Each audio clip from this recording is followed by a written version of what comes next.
All right, folks, welcome back to another episode of the Laugh Out Loud podcast. I'm your host, Alex, and today we're diving into the wild world of office pranks and shenanigans. You know, those moments at work that make you question if you're still professional or just a child with a paycheck. I mean, let's be real. If you've ever worked in an office, you've probably been involved in some kind of prank, whether you were the one pulling it off or the one getting pranked. And if you haven't, well, it's about time you embrace your inner prankster, my friend. Let's be honest, nothing says workplace camaraderie like a perfectly timed practical joke. Let's start with the classics. You know, the ones that have been around since the dawn of office time. The old sticky note prank. Picture this. You walk into the office, coffee in hand, ready to start your day. And boom, your entire desk is covered in sticky notes. Not just a few, I'm talking like hundreds. Every inch of your desk, your monitor, your chair, your coffee mug, heck, even your stapler is wrapped in neon yellow paper squares. It's like a Post-it bomb went off, and you're the victim. You know what? I love this prank. It's harmless, it's funny, and it's a low-effort masterpiece. But here's the catch. The person who did it is watching you from their cubicle, waiting for that moment of realization. They know exactly when you're about to walk in and see the chaos. You can't even be mad because it's so ridiculous. You just stand there blinking in disbelief, holding your coffee like it's the last thing keeping you sane. Speaking of coffee, let's talk about the office coffee machine. You know that moment when your coworker messes with it? You walk over to the coffee machine, ready for that sweet caffeine kick to start your day, and then nothing. It's broken. Or so you think. You start pressing buttons like you're about to give birth to a cup of espresso, but nothing happens. You open it up, you jiggle the filter, you check for missing parts, and then it hits you. The coffee machine's fine. It was your prankster coworker who swapped out the regular coffee grounds with decaf.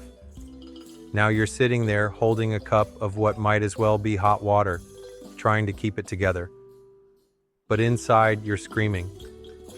You can't even blame the machine. It's clearly someone at your office who's probably laughing their head off behind the scenes. And now, you're left with that awkward feeling of being awake, but not really awake. You can't even act mad because, let's face it, you're just too tired to care. But hey, let's be real. We've all been victims of the mouse prank. You sit down at your desk, all ready to work, and suddenly your mouse isn't working. You're trying to move the cursor, but nothing's happening. You check the batteries, wiggle the USB cable like you're trying to perform CPR, and maybe even consider smashing it against your desk for good measure. Then you look up and see your coworker snickering like they just pulled off a heist. You realize that they've put a piece of tape over the bottom sensor of your mouse. Genius, right? It's such a simple, harmless prank, but it feels like a betrayal. Because you spent 15 minutes of your life just trying to make sure your tech isn't broken, and now you're about to have a full meltdown. You can't even get mad because you know, deep down, that's probably exactly how you would have pranked someone. Now, let's get into something a little more sinister. The phone swap. You've seen it, right? You walk into the break room, grab your phone from your bag, and then, wham! You find out that someone has switched your phone with theirs.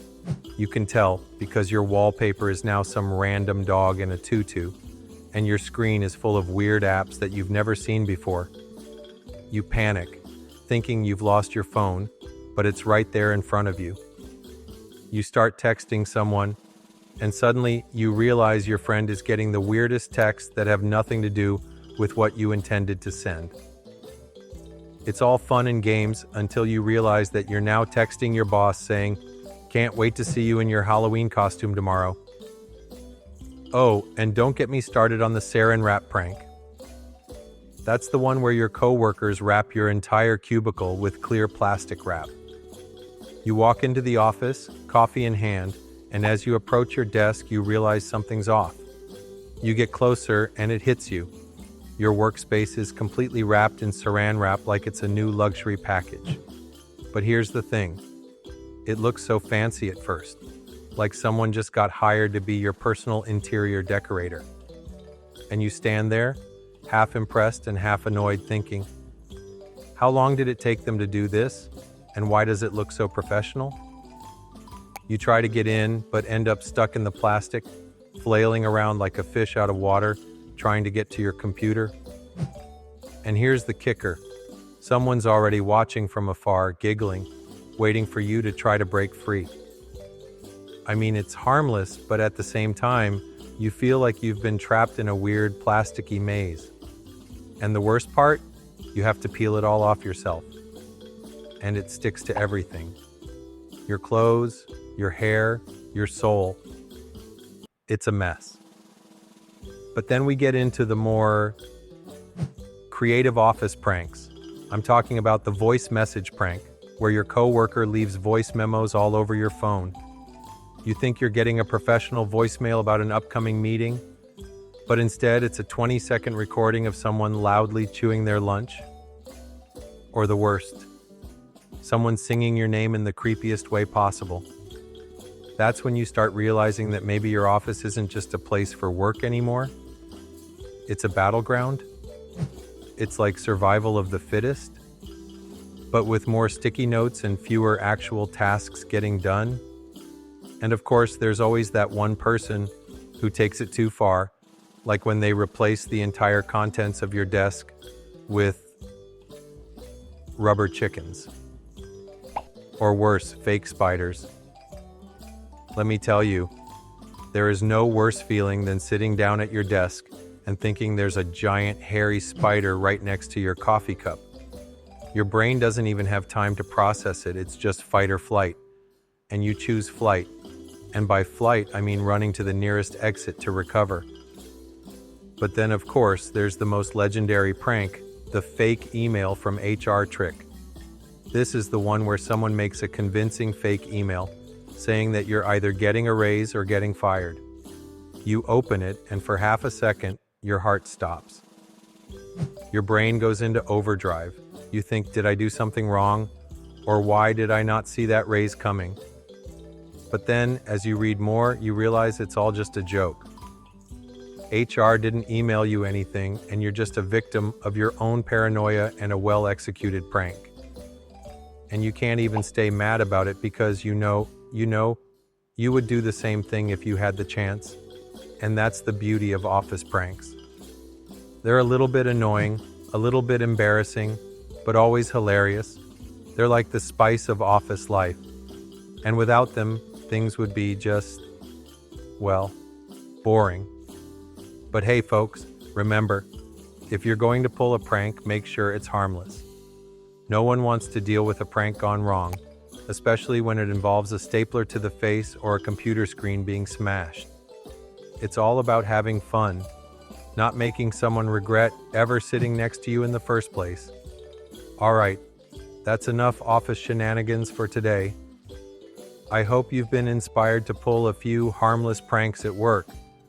Just, don't blame me if you get called into HR. Until next time, folks, stay prank ready and keep those office shenanigans rolling. Thanks for tuning in to the Laugh Out Loud podcast. I'll catch you next time with more laughs, more stories, and of course, more hilarious moments. Peace out.